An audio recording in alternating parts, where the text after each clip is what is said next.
Okay, so time to move on to our multicolored cards, which are always kind of like the exciting part of the review since everybody loves gold cards. Again, I'm gonna blast through some of the ones that are like kind of just like pretty clearly just there to be um, like limited cards. Arcbound Shikari is interesting. Like the ability, like the ETB effect is a powerful one. Like putting a +1/+1 counter on each other artifact creature you control is not irrelevant. If there's a red-white artifact creature deck, like if it wants to go wide or whatever, like this could be a thing. I'm not sold on this, but it could be a thing. Definitely could be a thing. Arcu's Acolyte I thought was really good at first, and then I realized it's kind of clunky. Again, it's just an uncommon, so it's like not really reasonable to expect like a lot from it or anything. But it's important to note that it says each other creature you control without a +1/+1 counter on it has Outlast, which essentially means that as soon as you Outlast it once, it no longer has that ability. So it's essentially just like a really slow, clunky way of putting one +1/+1 counter on your creatures. I'm not really here for it. All right, of course we've got to hit the meme queen herself. I have not actually tried pronouncing this myself yet. Like I've not bothered trying. I've just been like shorting it to like Asmo or like Asmarano as the longest version I've tried. Let's give this a shot just for the memes, I guess. Asmarano Mardikadaistenakaldakar. Well, that's awful. I hate it. We're definitely never doing that again. This is just Asmo or Asmarano. It's a fun card. It's a very memey card. It's a very niche card. But I like it. So basically it says, as long as you've discarded a card this turn for any reason, you may... So notably, this is a commander that does not have a mana cost, which means you cannot just cast her whenever you want, the way that you can with most commanders.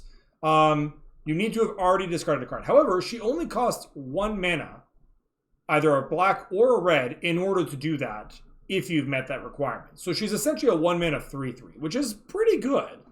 Like on rate. Like that's not like in Commander, that's not like, you know, like right home or anything, but like it's solid. When she enters the battlefield, you may search your library for a card named the Underworld Cookbook, which we will get to in a bit, reveal it, and put it into your hand. Then shuffle. Then she also has the ability to say sacrifice 2 foods, which is like kind of confusing because nothing here makes food, obviously, other than the fact that like she is very clearly a chef in the picture. Target creature deals 6 damage to itself. So I'm going to actually quickly jump down to the artifact section and cheat a little bit just because these cards just pair together kind of like mandatorily. Alright, so here's the Underworld Cookbook. So the Underworld Cookbook is a 1 mana artifact that says tap, discard a card, create a food token. And then it has 4, tap, sack the cookbook, return target creature card from your graveyard to your hand. So you can see how they kind of synergize with each other, whichever one kind of came first. Maybe you drew your cookbook first, and then you used it to discard a card and make a food, and now you get to cast your 1 mana 3/3, and then all you need to do is make 1 more spell, then you can sack your 2 foods to make something deal 6 damage to itself. Like, it's a bit of a Rube Goldberg machine, but it's a cute little combo interaction thing. It's silly, it's nonsensical. I enjoy it. I don't know how good this card is going to be. I have a friend in my play group who is going to be rule zeroing a partner pairing of Asmarano and Guillaume, the chef, from the Silver Quill Precon deck, or not Silver Quill, the Witherbloom Precon deck. We'll see how that goes. It's basically just going to be Jund food tribal nonsense. I don't know. Kind of sounds fun. We're definitely willing to rule zero that for the sake of seeing how silly the deck is. Yeah, it does a lot of weird, somewhat disjointed things. You definitely need to like build around this, obviously, to make it work, but it's kind of cool. Okay, Breathless Knight, Legax. I'm a Legax stan at the end of the day. I'm here for Legax. This card isn't very good in Commander, obviously. Like it's like just a bad pacifism, and pacifism's not playable in Commander realistically. But I just really enjoy saying the word Legac, so I'm here for more Legac cards. Bring them on, Wizards. Keep printing them. It's a really good word. It just is. Cart the Lion is a really cool commander. Did Planeswalker Tribal need more help? I don't know. I would probably argue it didn't. However, we are here and it's happening.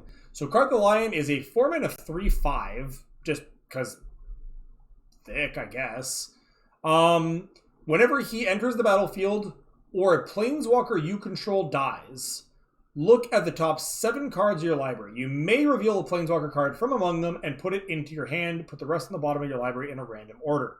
So basically the ETB ability / anytime anyone kills your Planeswalkers for any reason, you get to just look at the top 7 cards. That's like we're like in dig through time territory to find a Planeswalker. So as long as you have a reasonable density of walkers, all of your walkers basically die into more walkers. / you get one on the house when he enters the battlefield. And if that weren't enough, because that's already like pretty dang good in a Planeswalker Tribal deck, he also, and this is weird and wordly, I actually got really confused the first time I looked at this. Planeswalker loyalty abilities you activate cost an additional +1 loyalty to activate. So I was confused initially. I was like, wait, is this a downside? But no, really all it means is that all of your Planeswalker loyalty abilities give you an additional loyalty when you use them. So you build up the ult that much faster. So like, yeah, this card is absurd in a Planeswalker Tribal deck. It's only good in a Planeswalker Tribal deck, but it's very good in that deck. Oh shit. Okay, yeah, Blor's in the chat pointing out that the negative abilities are also negative less. A -1 ability is actually just a 0 ability when this is in play, which is also very ridiculous. Now that I think about that, like, this is just like a random example, and it's not even a great example because like Jace the Mind Sculptor isn't actually that good in Commander, but like it turns Jace's unsummon ability into a 0 ability, so you can actually just unsummon for 0 every turn. Like, and again, that's a very marginal fringe thing, but I'm just like, huh. Nissa Vital Force ults immediately. Yes, that's true. Yeah, no, this is ridiculous. This card is dumb. This card is really dumb. Cool. Anyway, I actually really like Chrome Courier. I don't think it's good enough for Commander play, but I think it's a really cool card. It's just a fun card, I think. 3-mana 1/1 flyer. When it enters the battlefield, reveal the top 2 cards of your library, put one in your hand, the other in your yard.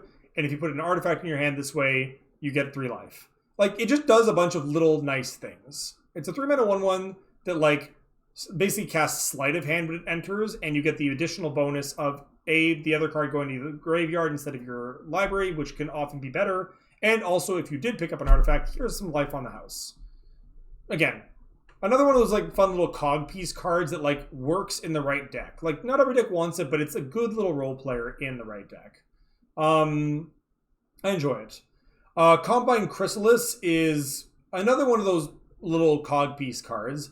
Basically, it's an artifact that costs a green and a blue, and it just says creature tokens you control have flying. Now, notably, this card doesn't make tokens. However, once it does, they gain flying. It does say to make a 4/4 green beast. However, it is a very expensive ability, to be fair, and B, requires you to already have a token of some sort. Now, the cool part with this is that you can sacrifice a food token to make a 4/4 beast, right? You don't have to sacrifice a creature token to do this. It's just a token. However, 4 and tap at sorcery speed is like pretty clunky. This ability seems mostly limited based, where I do imagine it will actually be quite powerful, to be fair. Because the blue-green archetype in this set is investigate, like making clues mostly. So like 4 mana to sack a clue and make a 4/4 is like actually pretty strong. And then the 4/4 just has flying naturally, which is like, again, quite strong. But in Commander, you're mostly just looking at this as creature tokens you control have flying. Whether or not that's worth a slot in your deck may or may not be the case, but it's decent. All right, next up we have Dakon Shadowslayer, the glorious return of Richard Kane Ferguson, who of course was the one who drew the original Dakon Blackblade. So this is his Planeswalker version, of course. And it is 1 white, 1 blue, and 1 black for a legendary Planeswalker Dakon, and he enters the battlefield with a number of loyalty counters on him equal to the number of lands you control. So of course, This isn't really related to the card in any way, so much as it is a thematic throwback to the card Dakon Blackblade, which had power and toughness equal to the number of lands you control. So the creature had power and toughness equal to lands. This one has loyalty equal to lands because it's a planeswalker. So I actually think it's just like a great, flavorful callback. Notably, the modes on it are all like pretty tame. Plus one is Surveil too, which is just like a very reasonable thing to be doing, right? Just sort of card selection, basically. Slash possible card advantage, right? If the card is better off in your bin for whatever reason.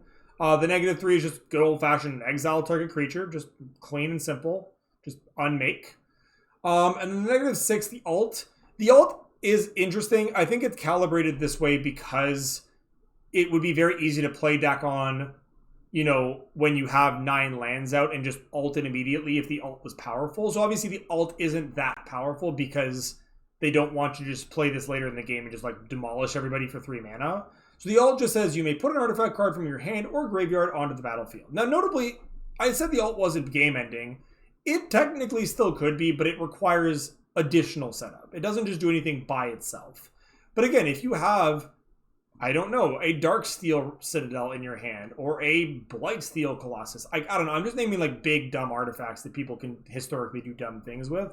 But like it will just put that into play for effectively 3 mana, although perhaps more if you're paying commander tax or whatever. But like it does some cool things. Another thing to note, this card comes back to Sun Titan, and it is in Sun Titan colors. Also synergizes well with Sun Titan by putting other potentially cheap cards in the bin. Yeah, generally I think this card is really good. And I'm a fan.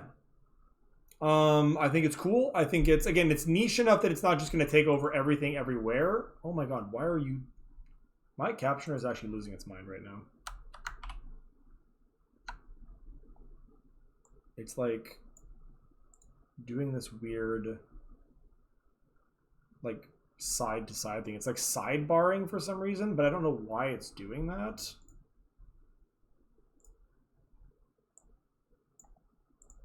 All right, I apologize if the captions are getting a little wonky right now. For whatever reason, the captioner is like being weird. Anyway, that's enough about Dakon Blackblade. On to the next thing.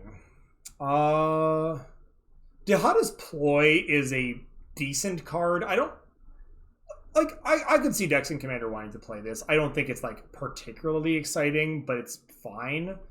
Draw 2, discard a card, and then gain life equal to the number of cards you discarded this turn. So like basically minimum draw 2, discard 1, gain 1 life. At instant speed is perfectly serviceable. Especially again if you're doing reanimatory type things, right, where you want stuff in your yard already.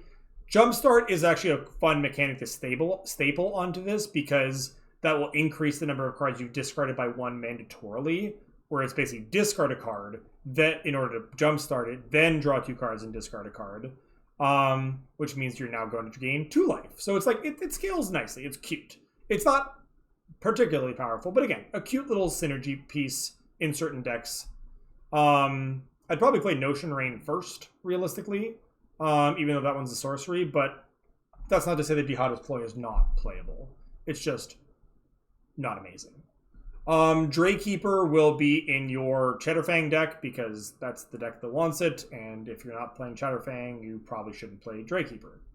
Moving on. Aethersworn Sphinx. So again, this is a measure of when the mechanic Affinity shows off exactly how silly it is. So on its front, this is a 9 mana 4/4 flyer. However, it has 2 very, very powerful mechanics that interact very well together. The first one being Affinity for Artifacts. So again, this can be reduced to as little as a 2 mana 4/4 flyer. Now, admittedly, having 7 artifacts is legitimately like a lot of artifacts. But again, I'm thinking about all of those like Psy, Master Thopterist, and company decks that are probably just pooping out artifacts like they got infinite of them, which basically they do. Of course, you can't play this in Psy EDH, to be fair, because it does have a white mana symbol. But I would certainly play Psy in a deck that had this, among other things. And then also it has Cascade. And of course, even if the card costs as little as that 2 mana, right, that 1 white, 1 blue, you still get to Cascade from the 9 mana. So obviously you could like kind of womp and like hit a 2-drop next. because obviously the higher you cascade from, the more you open yourself up to like anything being the next card possible, right? Like it'll always miss lands as usual, but yeah. But obviously, like, you know, the dream scenarios here are like this can cascade into literally Ugin, the Spirit Dragon, because that's an 8-drop and this is a 9-drop. So you could pay 2 mana to get a 4/4 flyer and an Ugin, right? That's your Christmas land scenario for you. That's not going to happen every time. In fact, it won't happen most of the time. But it will be sweet when it happens, and it will happen to somebody, mark my words.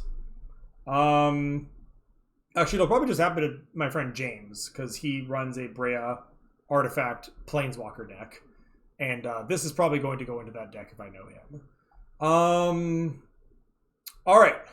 Next controversial card we have is our friend Garth One-Eye. So Garth One-Eye, for anyone who's not in on the joke, is a character from the very first Magic novel ever, where it was literally just a story about a random wizard going around casting literal actual magic spells, magic cards as spells. Like, he didn't have cardboard cards, but all of the spells that he cast were directly analogous to an existing magic card, right? So things like Giant Spider and Ancestral Recall and Counterspell and whatever else, right? So that's the flavor here. And of course, the idea was that he was a mage who could cast spells of all colors, so that's why he's a 5-color commander. Notably, the spells that this card allows you to cast are not directly the ones that Garth One-Eye cast in the novel, as I understand it. I have not read this novel. I'm basically going off the lore article that I read. But they basically just wanted them, they basically just corrected them to still being, they're all still classic cards from the alpha set. However, they're all cards that promote better gameplay than some of them. So there's one for each of the 5 colors and then a colorless card.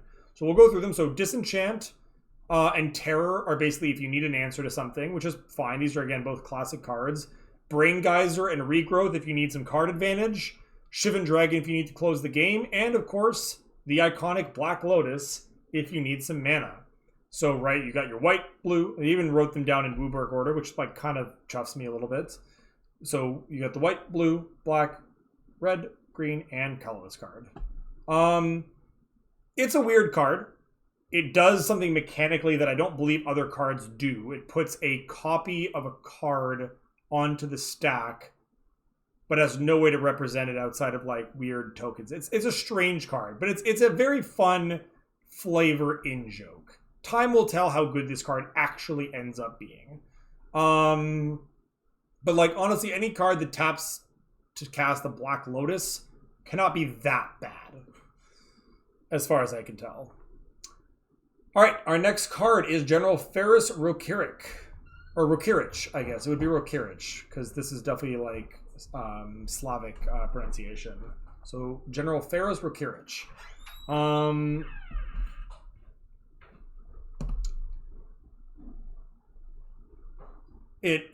Sorry, I completely spaced out there for a second. My food is here and I got a little bit distracted. My apologies, chat. So it's a 3-mana 3/1 with hexproof from monocolored. So basically it cannot be targeted by monocolored spells. And it says whenever you cast a multicolored spell, you may create, you create a 4/4 red and white golem artifact creature token, which is pretty dang powerful. Pretty dang powerful. Hang on, I'm gonna pause the video for a second there. Why am I being called? Your food is here. Oh, but you already got the food. Yeah, I saw him out front. Oh, okay. Hello?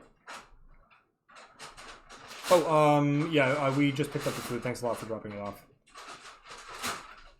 Cheers.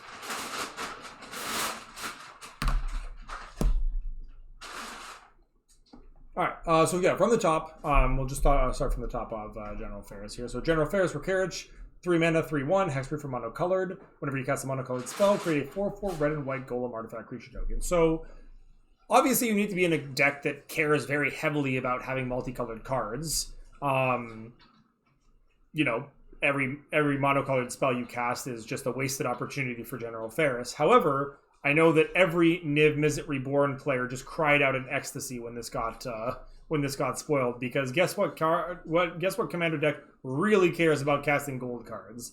And if my friend Alex is to be believed, was in dire need of additional red-white cards to support that deck. So yeah, basically this is, you know, every Niv Mizzet Reborn player's new favorite toy, and probably fits into some other decks I'm not thinking of off the top of my head right now. But yeah, Niv Mizzet Reborn, pretty much just windmill slam dunk into that deck.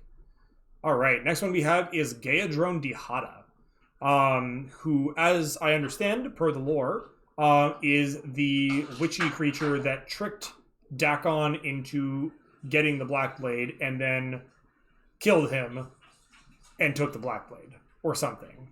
Also, I think murdered a dragon in the process. Actually, yeah, definitely did. We're going to get to the dragon they got murdered. There's actually like a weird little Dakon Blackblade subplot in this set for no particular reason. We're getting some expanded Dagon lore. Or not expanded lore, because we already knew the lore, but we're getting cards to fit the lore. So, but enough about the lore. Let's talk about the card. So 1 blue, black, and red for a 4 loyalty planeswalker that has protection from permanents with corruption counters on them. So her +1 ability will presumably have something to do with corruption counters. Each opponent loses 2 life and you gain 2 life. Yes, thank you. Each opponent loses 2 life and you gain 2 life. Put a corruption counter on up to 1 other target creature or planeswalker. So basically, you gain a little bit of life buffer. It's kind of irrelevant, but more importantly, that thing, that planeswalker, that creature can no longer interact with Dihada. -3 is gain control of target creature or planeswalker until end of turn. Untap it and put a corruption counter on it. It gains haste until end of turn. So you can basically active treason something, and then that thing will not get to attack Dihada for the remainder of the game. Or at least for as long as it keeps that counter on it. And then it's her -7 is gain control of each permanent with a corruption counter on it. So obviously the theoretical play pattern here is plus her for minimum 3 turns, targeting 3 separate creatures or planeswalkers. And then if you want to just cash her in, then you basically -7 her and gain control of 3 new creatures. Or if you wanted to wait at least 1 extra turn, you might get 4 or more and keep her around, which is pretty cool. It's still very hot. I'm gonna wait. Goblin and Archimancer is kind of a return of the Familiars mechanic, right? So this just is a 2-mana 2/2 that discounts your red and green spells. Simple as that. So if you're playing a red and green deck, this is pretty good in that deck. If you're playing not a red and green deck, it's probably not that good. That's about it. All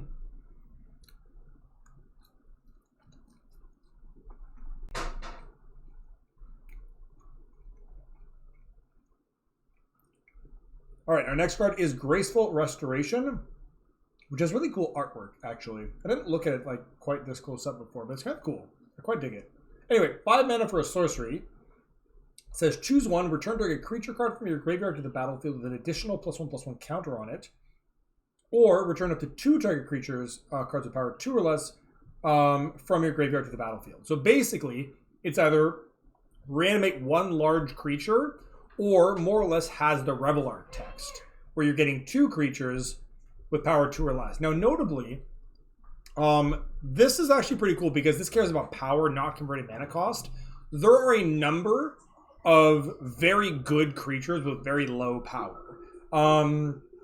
This would obviously be like breaking into another color here, but just as an example, Agent of Treachery, which is a 7 mana 2/3 that enters the battlefield and steals a permanent forever, is a 2/3, which means you could actually get Agent of Treachery plus another creature back with the second mode on Graceful Restoration. So I've not gone through the inventory of all the possible cards that this combines well with, but basically if you're playing a deck that has Rebel Arc in it, and it's also a black deck, this is a pretty good card, I think. Like, I do think that this card will see a decent amount of commander play. Like, both modes are very relevant and quite powerful.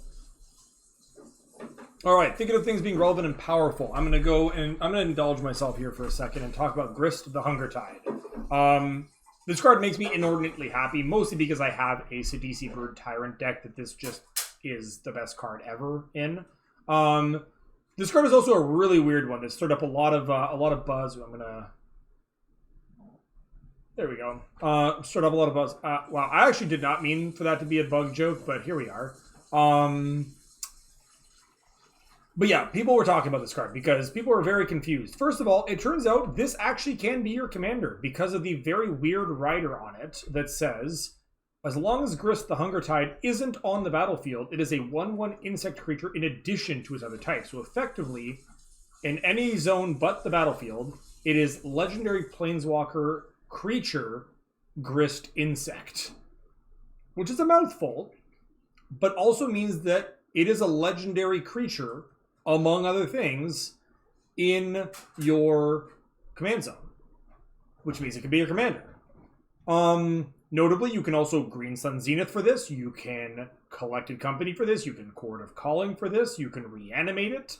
All of the cool things because it's a creature in every other zone. It's very, very freaking cool. Again, I love it in my Sidisi deck because if I mill it over, it will count as a creature trigger and give me a zombie token. It's small. That's small ball. It's marginal, but that's synergy. And if anybody has been watching this channel for any amount of time, you know that I love nothing more than a good synergy piece. Excuse me while I fix my lighting. There we go. So the abilities, we haven't even talked about those yet. We've just talked about the static so far. So +1 to create a 1/1 black and green insect creature token, then mill a card. If an insect card was milled this way, put a loyalty counter on Grist and repeat this process. So basically, this, I mean, obviously, if you're building like literal insect tribal, this can kind of go off pretty hard.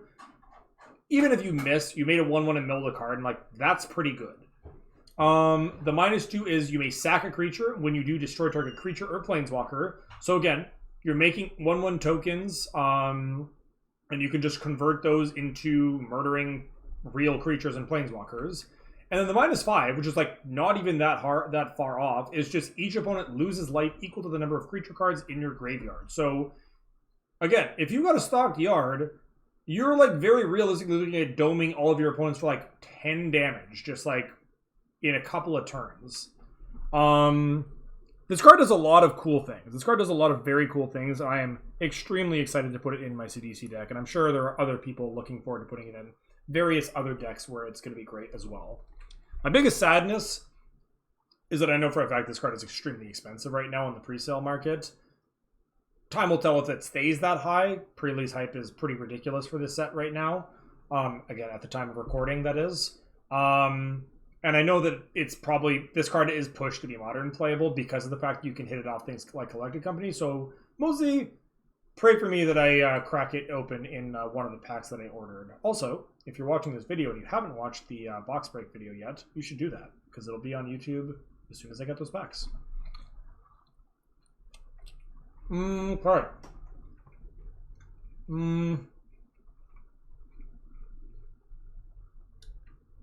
So,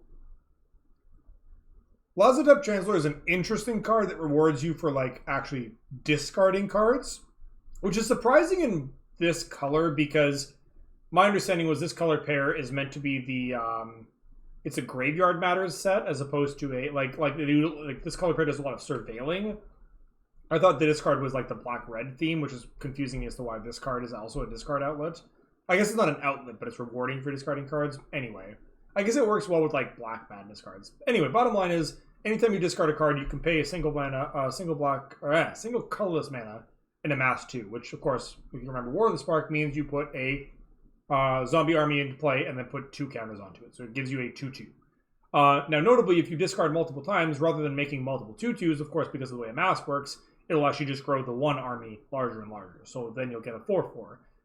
Your 2/2 will become a 4/4, and then a 6/6, etc. Cool card though.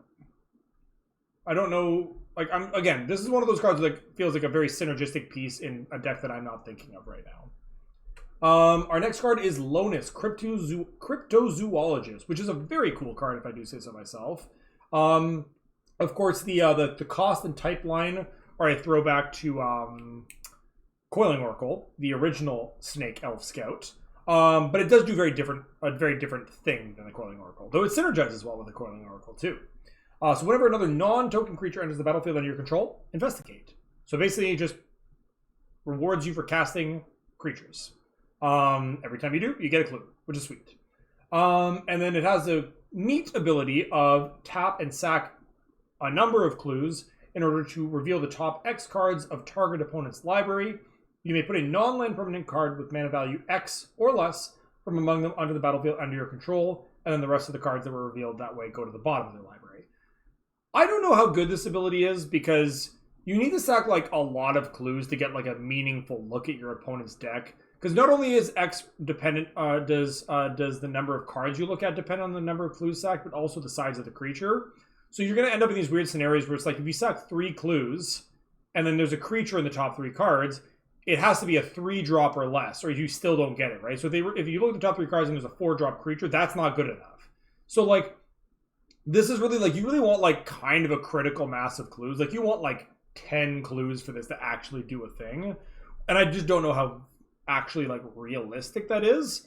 But just the triggered ability is a very good ability. And I'm definitely like pretty intrigued by this card. This part seems more like gravy than anything else. You're not likely to use it very often.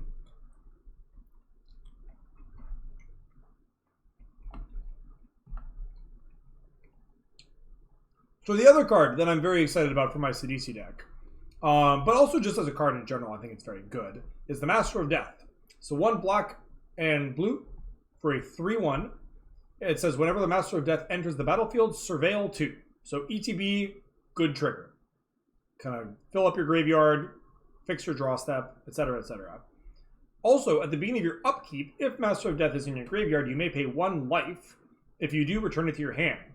So for the low cost of 1 life, you basically just get to like more or less recast this as often as it's died. And every time you get to surveil 2, dig a little bit deeper, trigger those graveyard, mill, whatever synergies.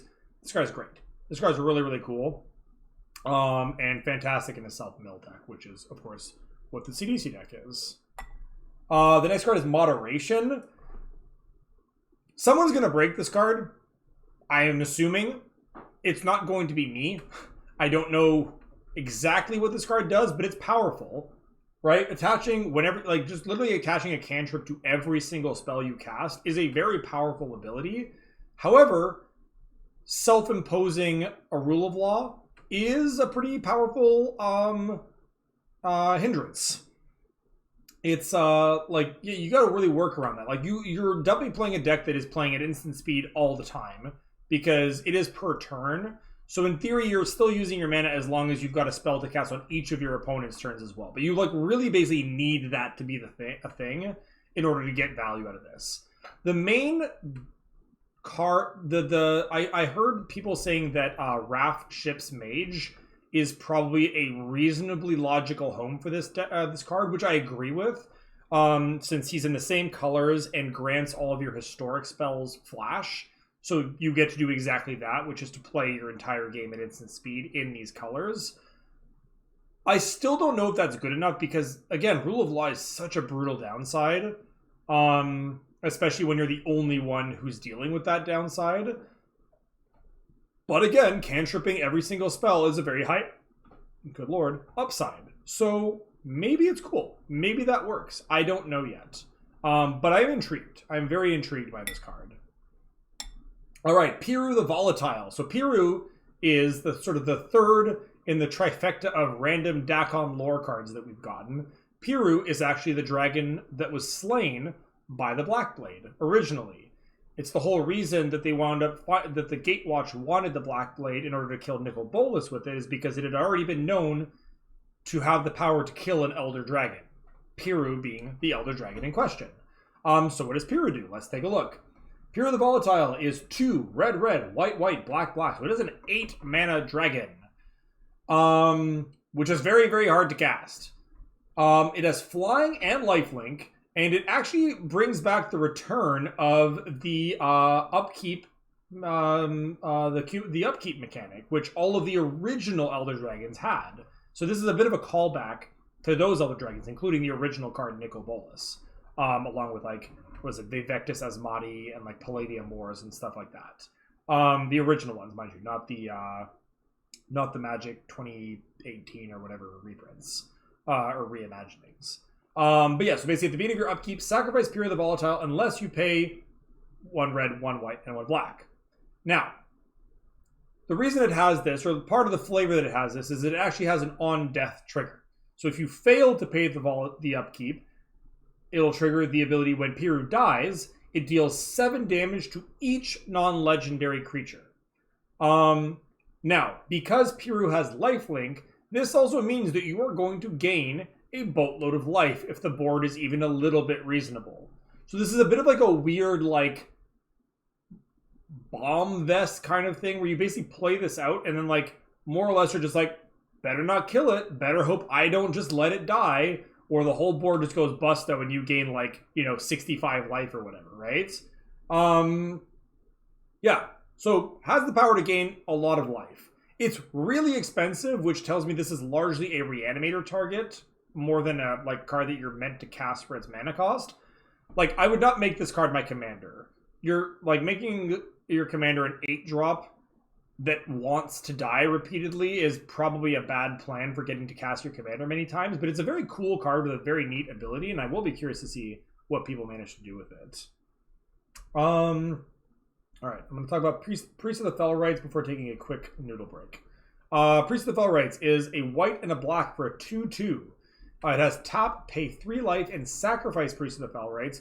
Return target creature card from your graveyard to the battlefield, activate only as a sorcery. So the joke on this card, of course, is that this is a reference to the card Unburial Rites, which is 4 and a black, return target creature card from your graveyard to the battlefield at sorcery speed. And it has flashback for 1 and a white, which is why this card is both black and white, because that card is also black and white.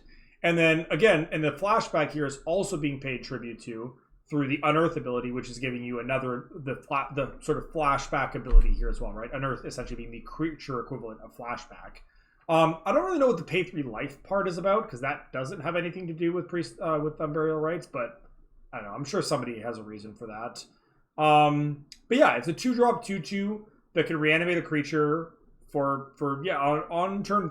The turn later, you do have to wait a turn because it is a sack ability. But yeah, it's a 2-shot, it's 2 mana for a 1-turn delayed unconditional reanimation spell. And the Unearth, of course, lets you do it immediately because you can tap, like, Unearth gives the creature haste. So you're essentially paying 5 mana for that same effect. Cool card, cool ability. Definitely, I think, again, going to see play in a number of white-black decks. Even with the 1-turn delay on the front of it, I do think it's a pretty powerful card.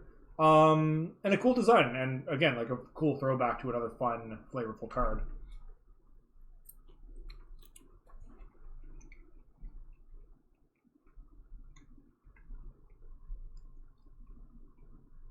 Alright. Prophetic Titan and Rakdos Headliner, I don't really think are worth talking about. The Headliner might be good in Modern, but again, that's not what we're here for. Ravenous Squirrel is an interesting one. The art is, like, very creepy. Just like classic, like, a dead snake and some fruits and a body in its larder, because, murder squirrels is, like, kind of a weird, like, sub-meme of the squirrels meme in Magic. So this one is a hybrid black and green for a 1/1. It says whenever you sack an artifact or a creature, put a +1/+1 counter on the squirrel. So anytime you sack anything for any reason, it gets bigger. And then, of course, just in case you don't have other ways to do it, this is mostly for limited purposes. It does have a way of triggering its own ability. So it has 1 green and black, sack an artifact or creature, you gain a life and draw a card. Which is, like, honestly, like, the 3 mana that you have to spend on it is, like, a little expensive, to be fair. But honestly, it's, like, a good ability, right? Sacking a random clue or treasure or whatever to gain a life and draw a card and make this a 2/2 or 3/3 or 4/4 or whatever is good. I actually think this card is playable basically in any deck that is looking to sacrifice its permanence for value, be they artifact or creature. I think this card's really cool. Again, this is like ticks all of my, like, cool little cheap synergy cog piece boxes for a commander deck. The next one is an Aftermath card, actually. I think this is our first Aftermath card in the set, possibly the only one, if I recall correctly. So this one is Road to Ruin. So Road is an instant speed rampant growth effect for 3 mana. Pretty straightforward. you're paying an extra mana for the instant speed ability, but the flip side is that you do get another card on the other side after you've used this. That one is a sorcery, but Ruin is one red, and it says deals damage to equal to the number of lands you control to target creature. So again, mostly a limited card, but a powerful limited card. But again, not actually out of the question in a commander deck either, because the rampant growth is a fine ability, and then just turning and like just sort of getting a free removal spell out of your rampant growth, like at no extra charge other than needing to be in both a red and green deck, of course, is pretty cool. Okay, Sithis Harvest Hand is a card that I want to talk about a little bit because I don't know. Obviously, this card is very powerful. She's a legendary creature, legendary enchantment creature, 1/2 for 2 mana, right, of green and a white. And it says, whenever you cast an enchantment spell, you gain a life and draw a card. So she is literally the enchantress version of Tetiova Benthic Druid, which says whenever you play a land, gain a life and draw a card. She's much cheaper because it's harder to abuse casting enchantment spells. Because this is also notably whenever you cast an enchantment spell, not whenever an enchantment enters the battlefield. Because there are ways to make enchantments enter without casting them that would kind of maybe let you go off with this a little bit too hard, perhaps. Mostly, I just don't love that this creature is legendary. I think it would be a fantastic, just additional enchantress to have. But the fact that it's legendary, I mean, there hasn't been an actual enchantress tribal deck in Commander before, like not supported by a legendary creature. Many people have played enchantress decks that are green and white, often with Karametra at the helm, just because she is an enchantment creature herself. So it's like, you know, you get that fringe synergy. Whereas this is sort of just like, this is the enchantment commander. And I guess mostly what I don't like is that it's like sort of like, this is sort of created a like, why would you play anything else when you could play this situation? Where it's like sort of, it's good enough that it's never going to be able to be competed with on the axis of just providing value for casting enchantments. It's kind of a boring card, basically. It's a powerful card, but it's a boring card. It will go into every black-white. It will go into every green-white enchantment deck from now until the end of time, and will be the commander for most of them. But it's just not an interesting card. But it is a very, very powerful card. But I just wish it wasn't legendary. Just so that it wasn't just kind of making any other contender completely irrelevant for the title of black-green. Or I don't know why I keep saying black-green. White-green enchantress. Terminal Agony is obviously a riff on Terminate. It is a sorcery speed kill spell as opposed to a instant speed one, but it does have a madness cost. So if you are playing a deck with madness, like for example, Shane or Nightmare Adept, which we will get to in a minute, it actually turns itself into an instant speed kill spell because, of course, madness disregards the normal timing restrictions and just lets you cast it as a special action. So basically, it's a bad terminus if it's in your hand, but it's a great terminus if it's on the stack from being discarded. Terminate? Bad terminate is what I meant. And it's just terminate. It's basically a terminate that you get to cast as free value if you have a discard outlet. Which is a pretty cool card, I think, generally speaking. Also, this is like the most metal flavor text I've ever seen. His mouth melted to slag, and yet somehow he kept screaming. Oof. Alright, we're just going to skip Territory Kavu. Wave Sifter is a really interesting card. So here's a fun one. I think this card is very good, but I did kind of forget that, like, the card Muldrifter exists, and, like, I think this card, if nothing else, serves to illustrate how silly the card Muldrifter remains. So Muldrifter has been mostly an uncommon in its latest printings, but in its original printing, that card was a common. And that card basically was a 5-mana 2/2 flyer that said when it enters the battlefield, draw 2 cards. And you could evoke it for 2 and a blue, which made it Divination, right? We talked about that earlier. This is similar, except it's actually 2 colors, so it's harder to cast, right? Instead of being 4 and a blue, it's 3, a green, and a blue. It evokes for 1 less, although, again, still maintains its green-blue evoke cost, so it's not like it's just 1 and a blue or something. But rather than entering the battlefield and creating and drawing you 2 cards, it creates 2 2 clue tokens. Now, that's still very good. However, consider that those clue tokens will draw you cards if you pay an additional 4 mana. So essentially, this is like 9 mana, 3/2 flying, draw 2 cards. Like, this is literally, we have Muldrifter at home. This is the Muldrifter at home. But it's still pretty good, is the weirdest part. It's like, as good as, as good as this card is, Muldrifter is so much better, and like I hadn't really appreciated how dang good that card is until looking at this card being like, huh, this is also pretty good, and then being like, wow, this is so much worse than Muldrifter though. Which I just thought was like a really interesting commentary on like how pushed of a card Muldrifter was, that like years later it's still like hard to kind of beat that card on rate. Yeah. So I was talking about commanders that care about flipping coins earlier when we were looking at the the Tavern Brawler or Tavern Swindler or something. Tavern something, I'm pretty sure. Or maybe it was Swindler or something. The red card that flips coins or cares about flipping coins. So here is your newest coin flipping general, Usury Fortune's Flame. 1 blue and a red for a 2/3 flyer. It's a legendary creature, a Freet. And it says, whenever Usury Fortune's Flame attacks, choose a number between 1 and 5. Flip that many coins. For each flip you win, draw a card. But for each flip you lose, Usury deals 2 damage to you. So basically, the higher you roll, the more likely you are to take 10 damage. But also the more likely you are to draw 5 cards. Now, you're just always going to name 5 with this card, because why wouldn't you? It also lets you flip 5 coins, which triggers a lot of synergies. But it's kind of funny that this can just punch you in the face for 10 damage and you can just do nothing else. If you won 5 flips this way, so if you actually somehow just flipped 5 coins and won them all, you may also cast spells from your hand this turn without paying their mana cost.